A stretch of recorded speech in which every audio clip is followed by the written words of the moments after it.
The Danish squad North has been making quite the name for themselves, especially on the map Inferno.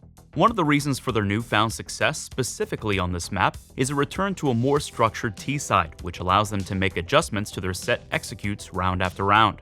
They are able to let the plan flow according to what they read from their opponents, as well as self-fakes based on what they have shown in the previous rounds. At DreamHack Malmo, we saw this very system play out 4 times, only failing against the eventual champions G2.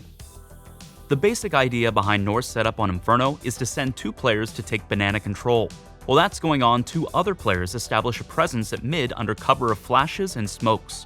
Finally, the last player clears out apartments. From here, the mid players smoke off arch side and call for the execute. The hit can either be a wrap through CT spawn to B or a split on A, with the banana players regrouping back at mid. Let's take a look at a few examples of how North runs this default setup.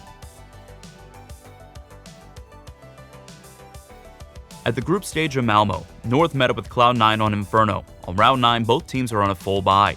North runs their default, first establishing map control of banana, then clearing apartment and setting up for the mid take. In order to cross mid, North smokes off the left side and middle and throws some flashes. As the flashes pop, 2 players push up while the players who cleared the apartments pushes out a boiler. With mid control established, North then carefully positions each player to prepare for the execute. Once the mid smoke dissipates, MSL throws a smoke between the arch and library. This smoke allows the 3 players in mid to safely clear arch without fear of being picked off from the library. From here, the strat can turn into several different executes, but on this occasion, North goes for a split B through CT spawn. With the trade kill secured, North have free passage through CT spawn. Their teammates at B had previously taken full banana control but had gone silent a few seconds before the arch hit came in. This means the CTs have almost no information on where the hit is taking place. North easily wins the round, but more importantly, this sets a precedent for the arch side smoke that will weigh on the minds of C9 players for the rest of the half. 5 rounds later, on round 14, North use the same arch side smoke but change up their positioning. The 2 players that were previously in banana are now in the A apartments. The idea here is to overwhelm Skadoodle again and then split push the A bomb site, rather than take CT spawn control. Because Cloud9 has seen this play before, North is banking on the CT players at B site to delay the rotation, bracing for the attack they saw in round 9. With mid control established, it's important that North try and take the fight with Skadoodle. They could play it safe and just smoke him off, but leaving him alive would reveal the fact that the attack is coming to A rather than B. Knowing they need to win this fight, North opts for a triple peek on the arch side.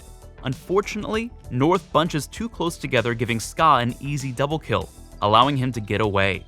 This fumble on North's part means the attack disintegrates. But this doesn't stop North. The next round, North tries for the same setup. This time they leave AZ at B a little longer so he can use his utility to pressure the B players, slowing down any rotations towards A. This fake works as Automatic stays towards B while North works A. MSL picks off Skadoodle, who tries to get aggressive, opening up A for a basic split. Because of AZ's pressure at B and the strat seen in the previous round, Cloud9 is slow to rotate, giving North an easy A take. Unfortunately for North, Rush pulls off an absolutely amazing hold from Pit, giving C9 the round.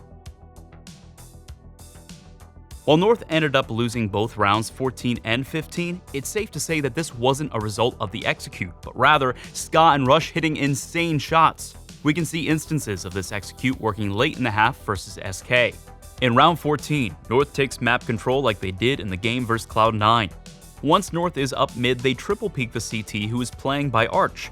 You can see the adjustment North made in their spacing, making sure they don't give up another multi-kill like before. They show a new variation with 2 players pushing through the arch towards CT spawn and clearing out library.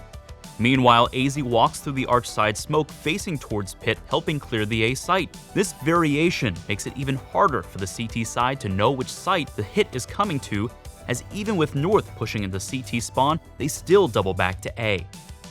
To finish the half, North throw the same opening arch side smoke, but this time to split B through CT spawn. Just as against Cloud9, the 2 players at B take banana control and then fall silent before the arch side hit. This time Phelps is playing the arch side and he rotates from arch to library just as the smoke comes in, making it difficult for him to get any information or kills. He is fortunate to spam one player through the smoke, but he doesn't catch the players pushing through CT spawn to B. Because of the previous round, Phelps remains in Library expecting North to push him. Instead, they simply go to B and swarm the site. North takes the round and closes out the match 2-1. North is quickly rocketing up the world rankings, taking out top teams at events like DreamHack Malmo. This is largely due to their outstanding T-side on Inferno. Over the last 3 months on LAN, North have a 71.4% win ratio on Inferno, thanks to the structured T-side and the versatility of MSL Strat. By having a safe, standardized default with set options to fake out their opponents, North is quickly establishing themselves as a team to ban Inferno against. For more CSGO interviews and analysis, subscribe to our channel. You can also find stats, discussions, and more on our website and mobile app at blitzesports.com.